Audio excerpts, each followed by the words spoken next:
e Deus fazer por nós, como também foi testificado. Deus ele toma as atitudes e nos direciona de acordo com a sua vontade.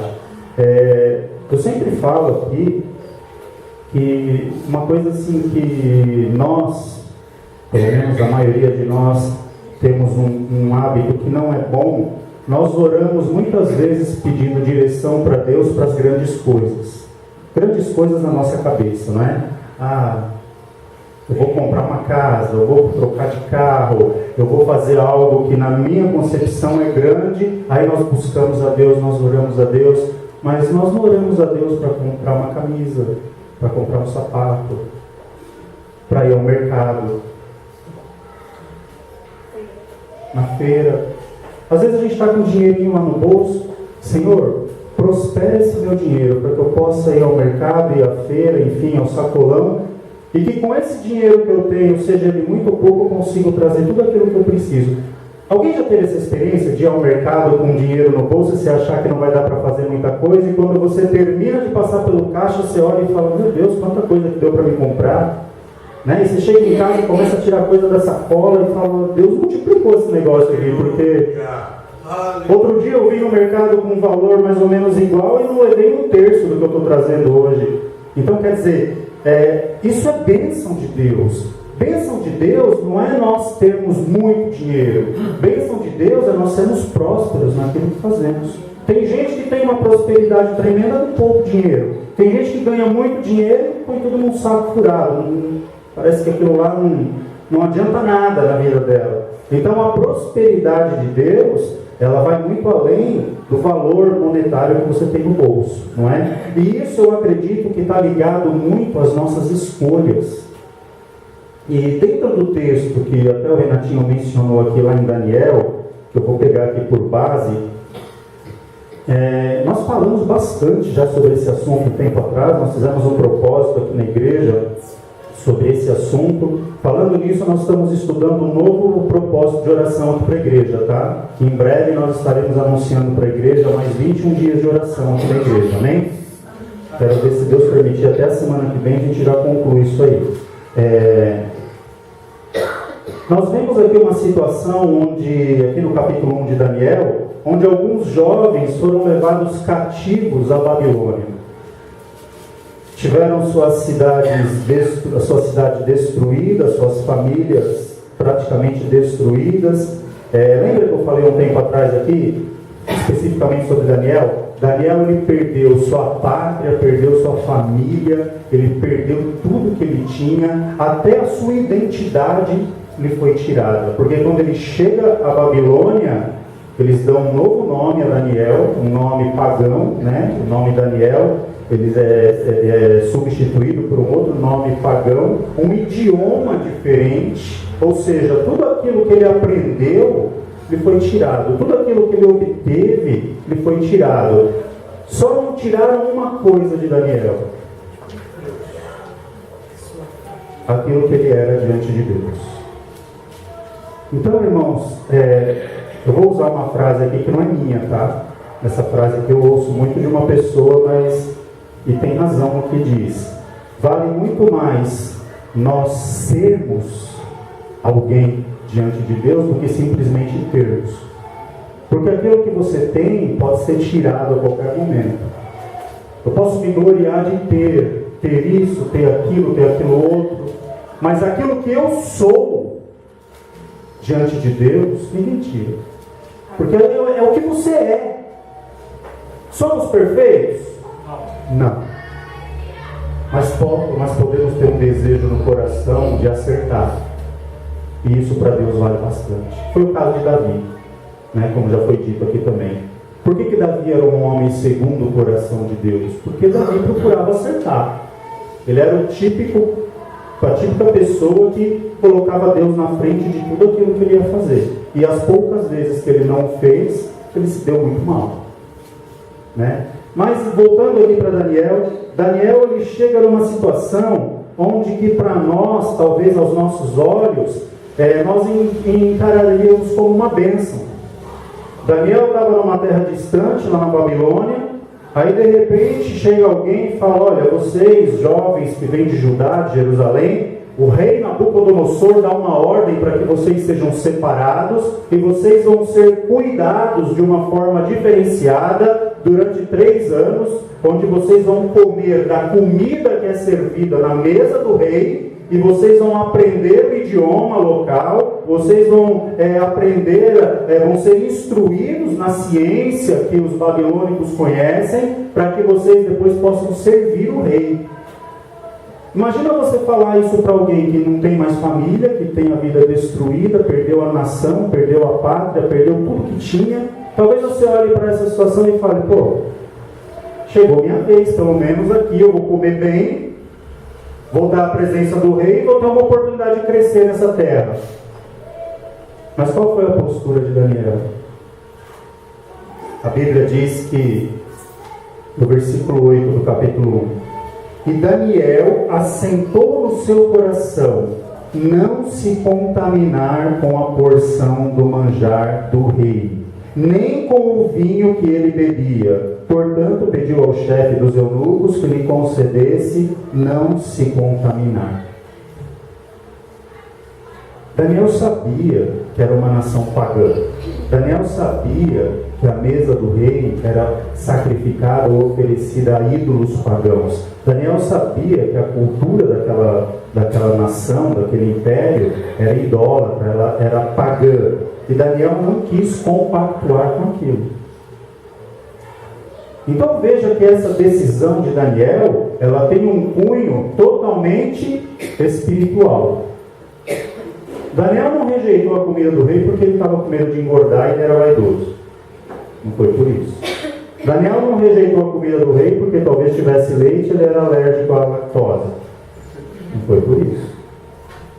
Daniel lhe rejeita compactuar uma mesa que era oferecida a ídolos pagãos, porque ele sabia que isso entristeceria a Deus e era tudo que havia lhe restado.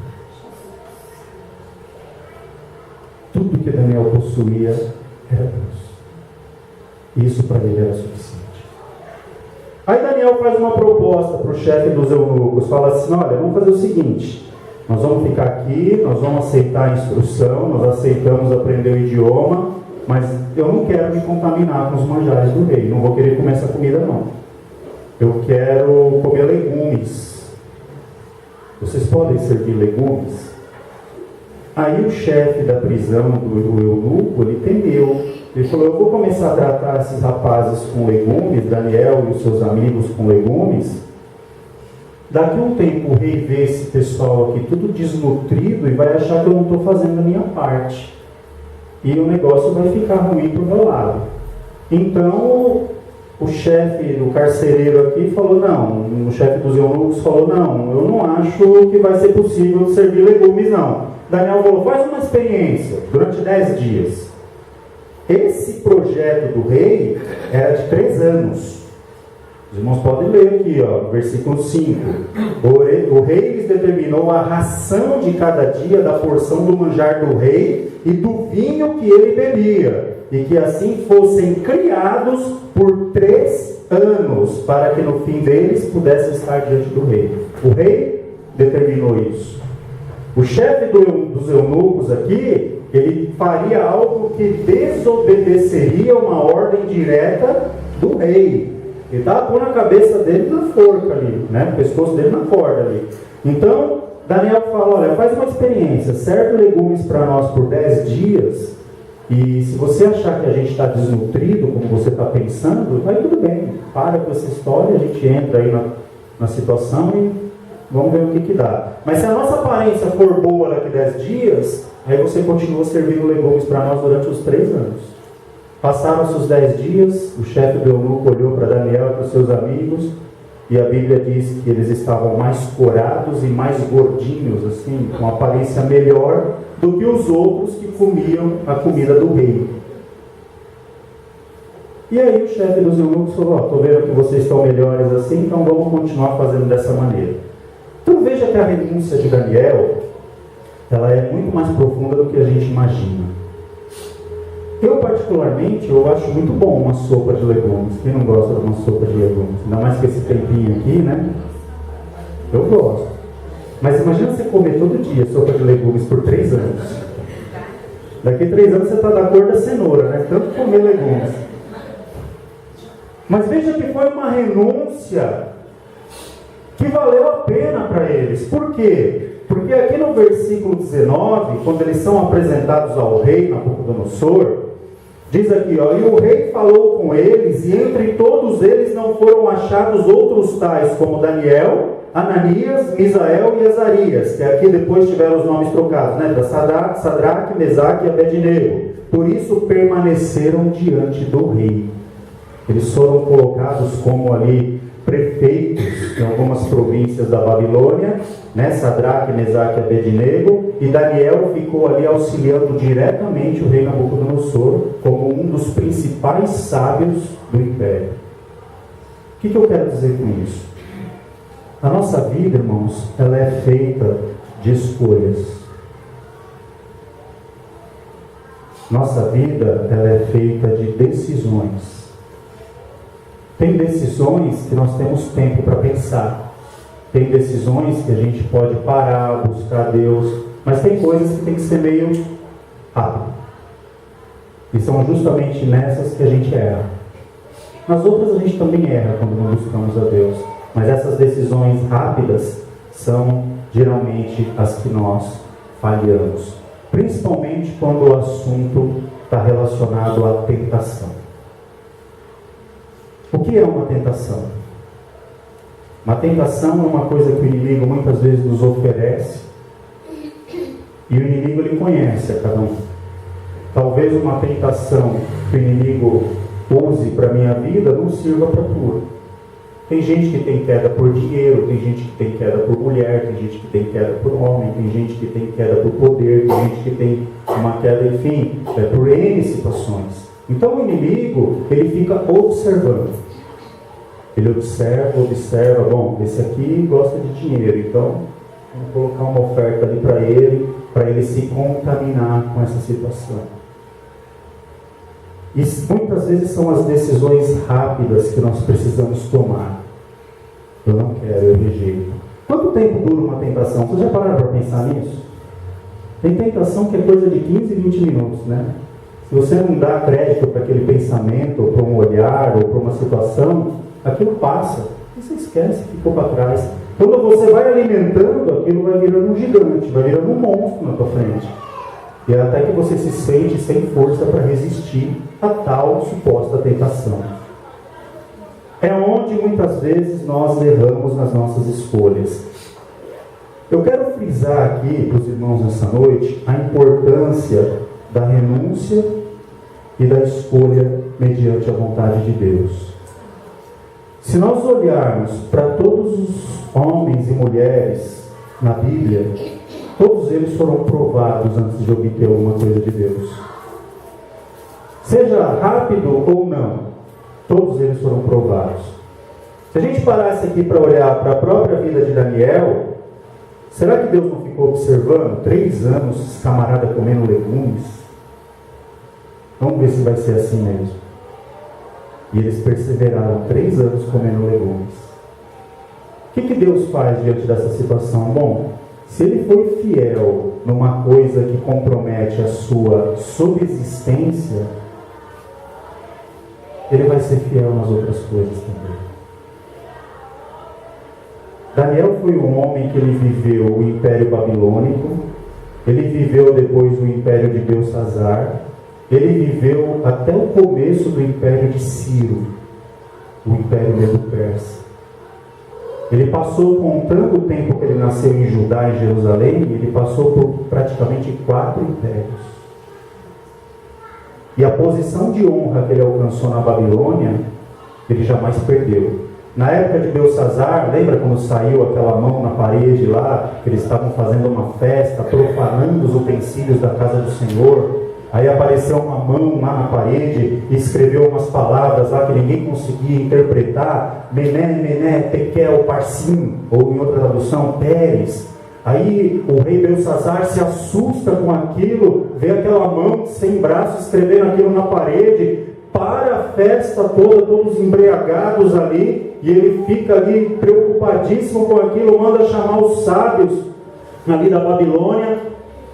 Olha, eu vou premiar, eu vou enriquecer quem interpretar o que está escrito aqui. E os sábios entram lá e ninguém consegue entender o que eram aquelas palavras. Aí alguém lembrou, olha rei, nos dias de Nabucodonosor, tem um homem aqui na Babilônia cujo nome é Daniel, que ele interpretou os sonhos de Nabucodonosor, e tudo aconteceu da maneira que ele interpretou, porque ele possui o espírito dos deuses. Belsazar olha, manda trazer esse Daniel aqui, ninguém vai sair daqueles que esse Daniel chega. Daniel é levado ali, o rei Belsazar olha para Daniel, você consegue interpretar, Daniel? Ele falou, o Deus a quem eu continuamente sirvo pode me dar a interpretação dessas palavras. E aí ele pega e fala, se você interpretar eu vou te dar isso, isso. Ele fala, não, o que o rei tem fica para você, eu não vou fazer querendo a recompensa. Lembra da questão dos legumes? Pesava ainda para Daniel, até naqueles dias. Não quero o que é teu, rei. Não quero o que é pagão. Eu vou fazer isso servindo ao meu Deus. E quando Daniel olha para aquelas palavras, foste pesado na balança e foste achado em falta. O teu reino será tirado de ti. O rei Belsazar olha para aquilo, se admira da interpretação de Daniel, e naquela mesma noite o Império Medo-Persa desvia o curso do rio que dava na Babilônia. Enquanto eles estavam embriagados ali com aquela festa, o exército dos Medo-Persas invadem a Babilônia pelo leito do rio que estava seco e derrubam o Império de Belsazar. A palavra de Deus ali foi instantânea para Belsazar. E Daniel foi honrado até no próximo império. Lembra quando Daniel foi jogado na cova dos leões? Foi na época do imperador Medo-Persa, Ciro. Daniel, viste que o Senhor pudesse te livrar da boca dos leões. Rei, vive para sempre. O Senhor a quem eu continuamente sirvo me livrou da boca dos leões. O rei se agradou, porque o rei gostava de Daniel. Deus honrou a Daniel até o fim da sua vida, por causa de uma escolha e um propósito firme com o Senhor. Aleluia! Glória a Jesus! Por que para nós, irmãos, é tão difícil termos um compromisso firme com Deus? Porque muitas vezes nós começamos as coisas e não terminamos com Deus. Porque no nosso conceito, Deus releva tudo, Deus é bom, Deus sabe que eu sou ruim, Deus sabe que eu sou imperfeito. E a gente acha que Deus aceita tudo. A Bíblia fala, eu falei aqui uns dias atrás sobre voto, não sei se os irmãos lembram. A Bíblia diz que para você não ser tolo de fazer um voto com Deus e não cumprir. Porque se você faz um compromisso com o homem e não cumpre, o homem não te cobra. Dependendo do que for, você é acionado na justiça, enfim, você vai ser cobrado por aquilo que você não cumpriu. Imagina com Deus. E às vezes Deus nos prova por aquilo que nós fazemos e não cumprimos. Senhor, eu falei que ia jejuar, mas sabe o que é? Esse café nunca cheirou tão bom quanto hoje. Não é assim, irmão? Fala a verdade. Esse pão com manteiga nunca teve tão bonito. A manteiga até derreteu no pão hoje, ó. Nunca vi a manteiga desse jeito no pão. Você quer jejuar naquele dia, você acorda com aquela dor de cabeça infernal, parece que a cabeça vai explodir. E a gente deixa as coisas de Deus para trás.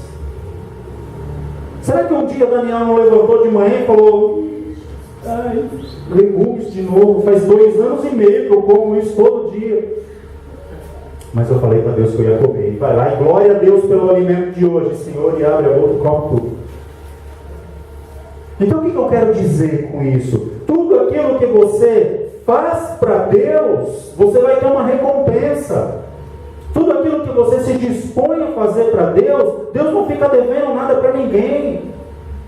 Se eu começar a falar aqui dos grandes homens da Bíblia, quantos deles não foram provados? Abraão era rico, tinha de tudo, tinha uma fazenda, gado para todo lado, tinha os seus servos, estava com a sua vida estabilizada. Mas o que Abraão não tinha? Filhos. Aí Deus chama Abraão. Abraão tinha um sobrinho que ele considerava como filho, não é? Ló. Tanto que quando ele sai, ele leva junto. Abraão é chamado por Deus: sai da tua terra, do meio da tua parentela, para uma terra que eu ainda te mostrarei, e farei de ti uma grande nação.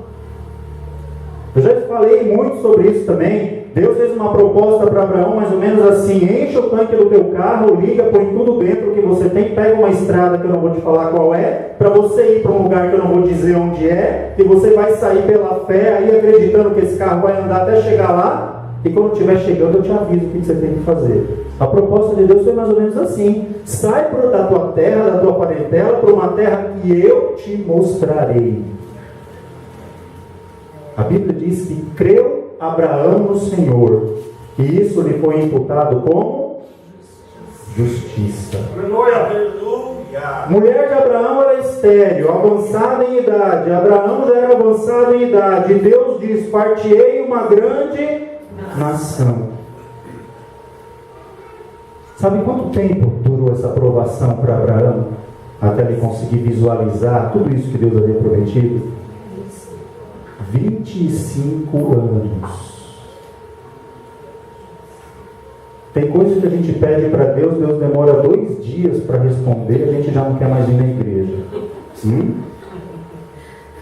Senhor não me ouve mais, Deus não quer mais nada comigo, e a gente começa a ficar lá choroso e acha que Deus não gosta mais da gente, não é verdade?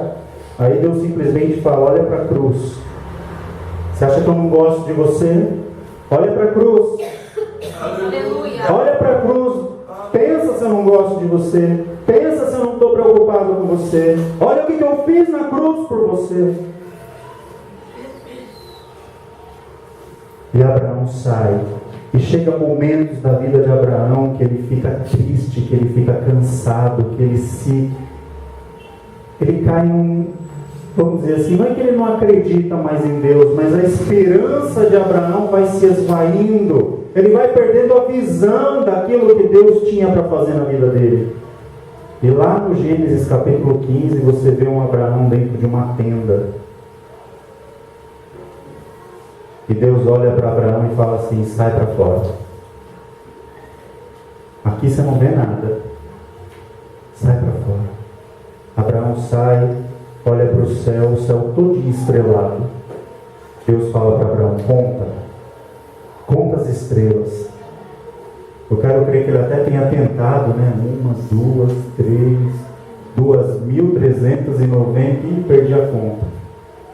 Não conseguia contar. Imagina um céu todo estrelado. E Deus fala para Abraão: vai ser assim a sua descendência.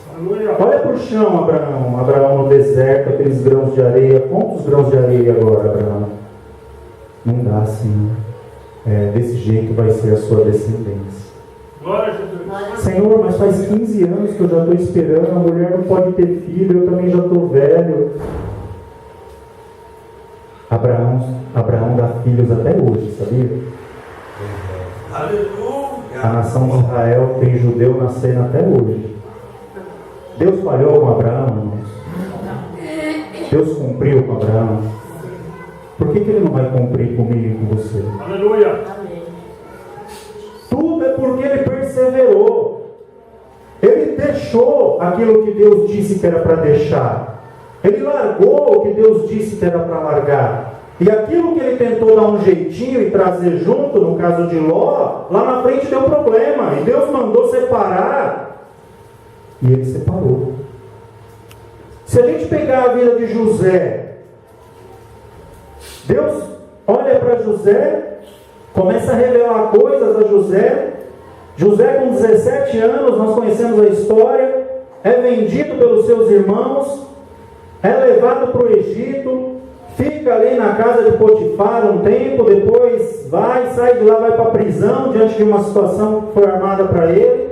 E a vida de José é uma tragédia. humanamente falando.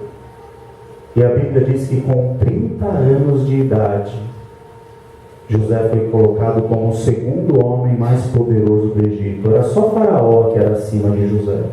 13 anos perseverando em servir a Deus para poder alcançar a sua bênção. Talvez você ache que o tempo que você já viveu, mas já se passaram muitos anos, e foram tantos anos com isso, com aquilo outro. Confia no Senhor. Aleluia. Espere em Deus, porque Deus ele é poderoso para fazer, para mudar a história. E os anos de Abraão, tanto como os anos de José, tanto como os anos de Daniel, depois que conseguiram alcançar a bênção de Deus, foram períodos incríveis que eles viveram com experiência com Deus. Tiveram dificuldades? Sim. Mas aprenderam a andar com Deus de uma maneira extraordinária, a ponto de Deus um dia olhar para Abraão e dizer assim: ocultarei eu a Abraão o que faço?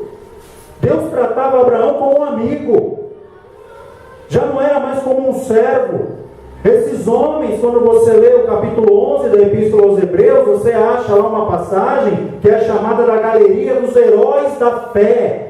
Foram pessoas que tiveram fé além da expectativa normal, e Deus honrou essas pessoas de uma maneira também extraordinária, por aquilo que eles esperaram e creram em Deus, nas situações mais adversas. Nós poderíamos falar aqui de Davi, já falei aqui várias vezes também. Davi é ungido rei de Israel por Samuel, ainda jovem, um moço, um menino. 13 anos para Davi reinar em Judá, e 15 anos para reinar em todo Israel. Foi um tempo de aprendizado na vida de Davi, foi um tempo de aprendizado onde ele aprendeu a andar, a confiar em Deus.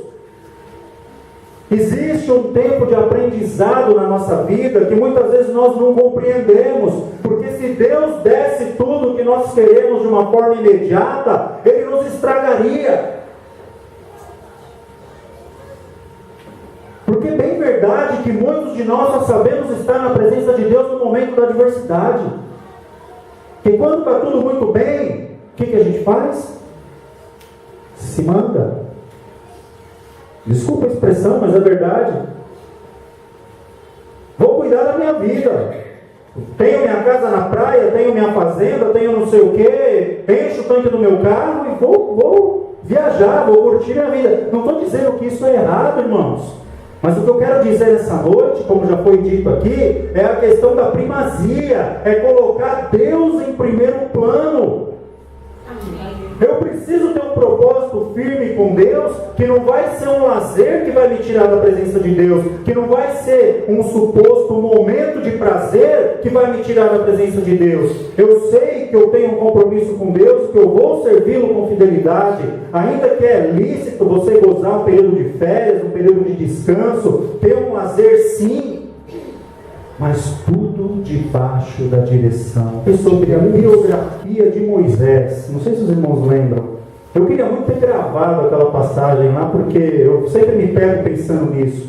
Moisés, ele viveu 40 anos como príncipe, 40 anos lá, gozando de tudo que tinha no Egito, de melhor. Foi criado pela filha de Faraó. A Bíblia diz que ele foi instruído em toda a cultura do Egito. Moisés era um camarada, assim, que tinha um vocabulário polido, um conhecimento extremo. Imagina que Moisés estudou nas melhores faculdades do Egito da sua época. Quando passa 40 anos da vida dele, ele vai lá e mata um egípcio. Tem que sair fugido do Egito, porque Moisés não tinha uma identidade definida. Ao mesmo tempo que ele era egípcio, para os egípcios ele não era, porque ele era judeu. Ele era descendente de hebreu. E ao mesmo tempo que ele era hebreu, para os hebreus ele não era, porque ele andava como os egípcios. Então ele não tinha uma identidade definida. Quando nós não temos uma posição definida diante de Deus, nós não gozamos nenhuma coisa nem outra. Nós ficamos meio sem saber o que fazer, jogados para lá e para cá. Para os egípcios, Moisés era hebreu. Para os hebreus, Moisés era egípcio. Ah, Moisés, como você é hebreu, você usa o cabelo rapado, você passa aqueles lápis no olho igual os egípcios, você vive na casa de Faraó, você come na mesa de Faraó. Para os egípcios, não, Moisés, você é filho lá de uma hebreia, você foi tirado do rio, você foi criado pela filha de Faraó, mas a sua natureza é dos hebreus. Ele não aproveitou nenhuma coisa nem outra. Assim somos nós quando não temos uma posição definida diante de Deus. Nós não aproveitamos as bênçãos da igreja e nem aquilo que o mundo oferece. Porque você tem medo de ir para o inferno, vem para a igreja, mas não tem firmeza para ficar na igreja porque o mundo te atrai. A verdade é essa. Enquanto não tomar uma posição, ter uma renúncia, ter um propósito firme com Deus, não aceito mais me contaminar com os manjares do rei, como Daniel disse. Agora eu quero, o que me restou, o que eu tenho de mais importante na minha vida é Deus. Moisés mata um egípcio e some para o deserto. Lá ele casa, constitui família, e aquele homem polido, culto, instruído na cultura dos egípcios, vai cuidar de ovelha no deserto. A ponto que passaram os 40 anos, Moisés não sabia mais nem falar direito. Lembra quando Deus aparece na sarça ardente lá para Moisés, no capítulo 3 do livro do Êxodo? Moisés, você vai falar a Faraó? Não, Senhor, não dá para mim falar não, sou pesado de língua. Moisés era gago. Aquele vocabulário polido, aquela eloquência que ele tinha, de tanto chamar ovelha, né? Como que chama ovelha? Eu não sei como chama ovelha. E desaprendeu a falar. Não sei mais falar, não consigo mais voltar lá. Não, tudo bem, Moisés, então Arão, teu irmão, vai com você. Mas você vai lá, você vai fazer assim. O que Moisés podia fazer com a história da vida dele, irmãos? 40 anos como um príncipe, 40 anos largado num deserto, e agora Deus me chama para tirar o povo da terra do Egito. Que miséria de vida que é essa?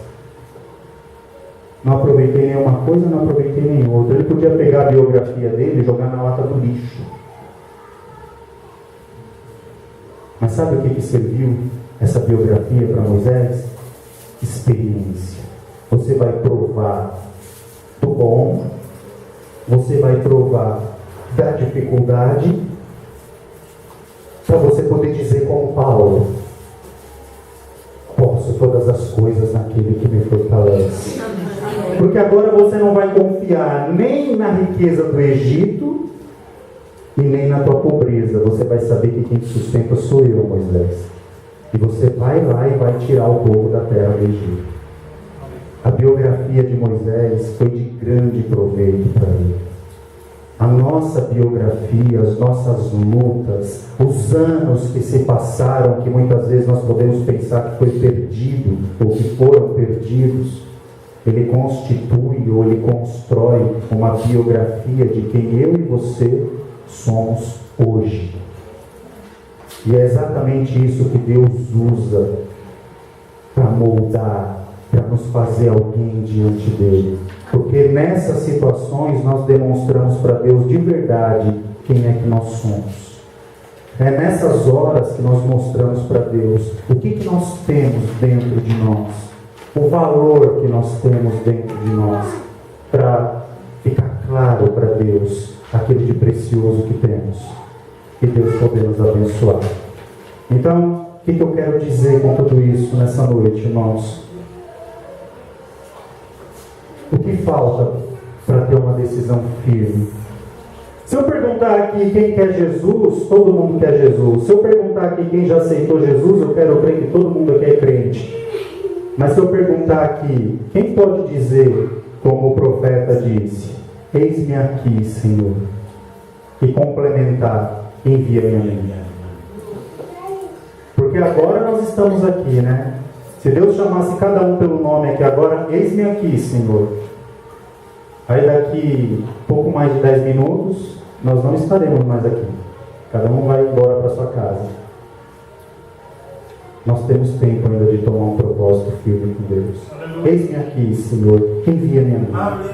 conta comigo, Senhor. Eu quero ter um propósito firme contigo. Como foi dito aqui, se for para mim me afastar dos teus caminhos, se algo vier para me tirar da tua presença, que o Senhor mude essa história, que o Senhor faça diferente na minha vida, porque o que eu tenho de mais importante é a tua presença.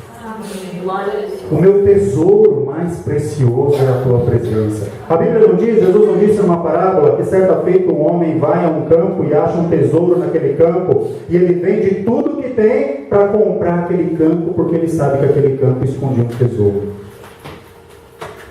Nós precisamos abrir mão. Preciso me soltar das coisas, das amarras do mundo, das amarras do pecado, para ter um propósito firme com Deus. Porque senão eu vou ficar igual Moisés. Olha, eu sou egípcio, eu sou hebreu, agora eu sou hebreu porque eu estou no meio dos meus irmãos, os hebreus. Agora eu sou egípcio porque eu estou dentro da casa de Faraó. Quer dizer, Moisés não sabia quem ele era. Até que Deus faz algo na vida dele para ele tomar uma decisão.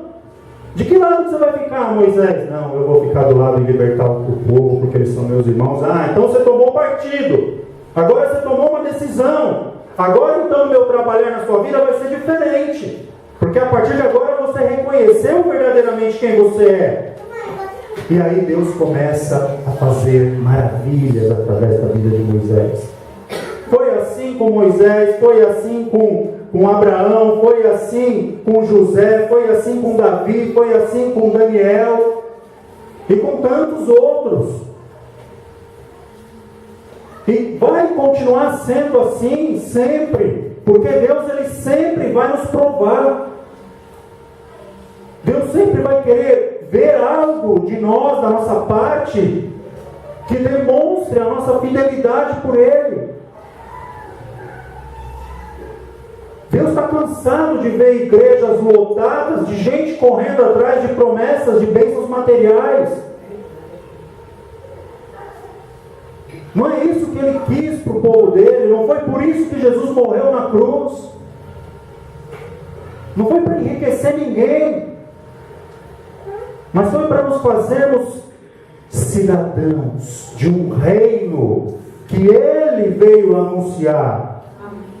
E a minha escolha sábia é querer conhecer esse reino. Certa feita Jesus começa um discurso para os discípulos e para uma multidão que estava ali ao redor, falando, olha, vocês vão ter que comer a minha carne, vocês vão ter que beber do meu sangue. E o povo não entendendo nada que ele falava ali a respeito do que ele haveria ainda de sofrer. E as pessoas começaram a olhar um para os outros e falar assim, olha, que duro que é esse discurso, quem que pode suportar essas palavras? E começaram a se levantar e saírem, a ponto que ficaram somente os 12 ali.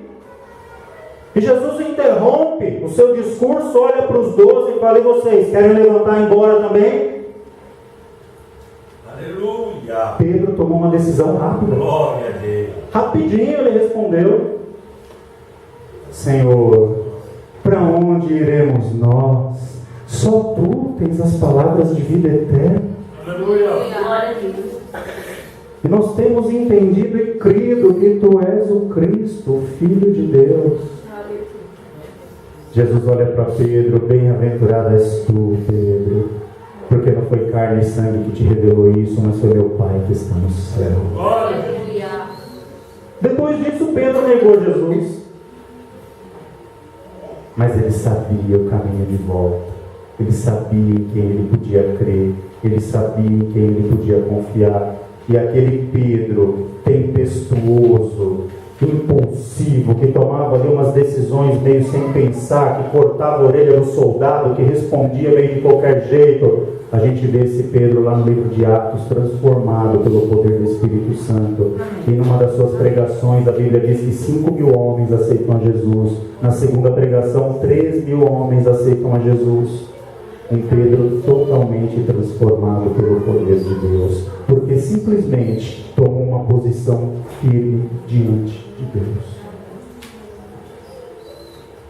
Está demorando para as coisas acontecerem na sua vida? Qual que é a posição que nós temos tomado diante de Deus? Qual a seriedade que eu tenho levado o meu compromisso com Deus?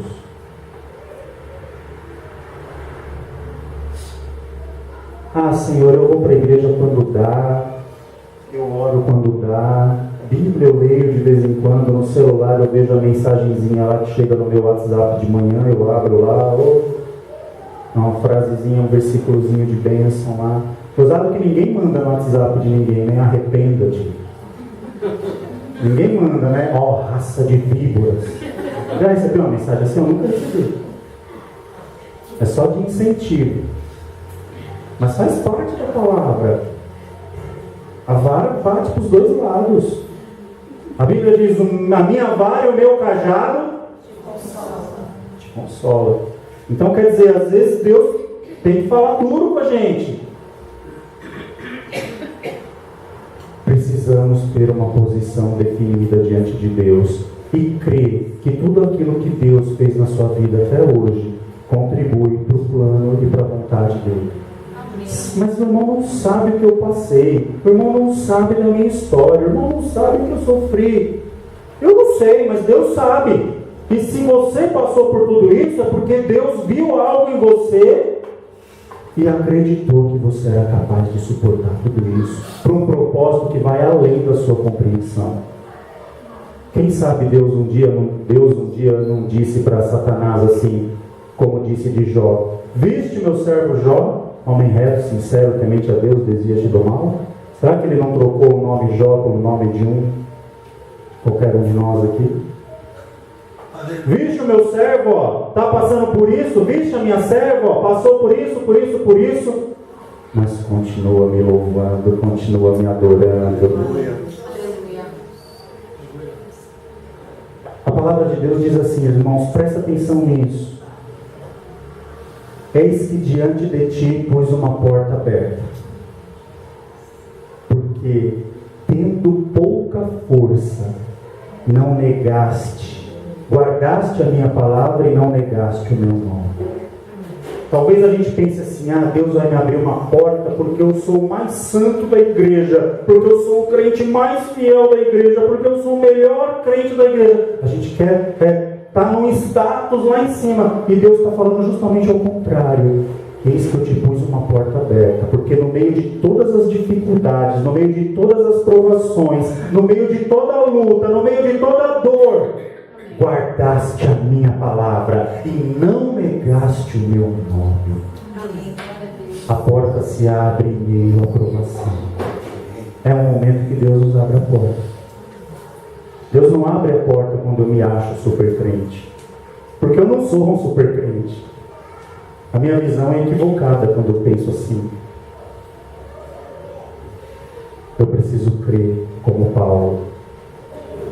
Sei ter abundância e sei ter necessidade, sei provar as coisas boas e as coisas difíceis, sei o que é bênção e sei o que é provação, sei o que é sofrer. Aí ele conclui: posso todas as coisas naquele que me fortalece. Amém. E assim a gente cresce diante de Deus, e os propósitos de Deus são cumpridos na nossa vida por uma dimensão muito além do que aquilo que a gente imagina. Será que quando Daniel estava saindo de Jerusalém, olhando para a cidade toda queimada, talvez vendo os seus pais mortos no chão, será que alguém chegasse no ouvido de Daniel e dissesse assim: Daniel, vai para a Babilônia, seja fiel a Deus lá na Babilônia, que daqui a uns anos Deus vai te colocar como o segundo homem desse império, você vai perdurar por 4 impérios, como um dos homens mais sábios dessa terra? Será que Daniel acreditaria nisso? Eu acho que não. Porque o momento que ele estava vivendo era de dor, de tristeza, de sofrimento. Tem coisas que Deus não nos revela hoje, porque a gente não vai conseguir entender. Mas no nosso caminhar, conforme a nossa fidelidade, conforme nós demonstramos a Deus o nosso compromisso, Deus vai construindo uma história de vida para nós, que lá na frente nós vamos ficar surpresos. E vamos olhar para trás e vamos dizer assim: valeu a pena servir a Deus. E eu tenho tenho certeza absoluta que o dia que nós entrarmos na eternidade, nós vamos falar isso com toda a convicção. Valeu a pena servir a Deus. Porque o que Deus tem preparado para nós, nem olhos viram, nem ouvidos ouviram. É uma coisa que não cabe na nossa mente. E tudo depende de um tempo curto de vida que nós vivemos hoje, de nós termos um propósito firme com Ele. Então, repense os seus conceitos, reavalie a sua vida, veja o que é prioridade para você. Porque uma coisa é certa, da maneira que nós chegamos, nós vamos embora. Nós passamos uma vida toda lutando para conquistar algo aqui nesse mundo, que nós não vamos levar um centavo no bolso com a gente.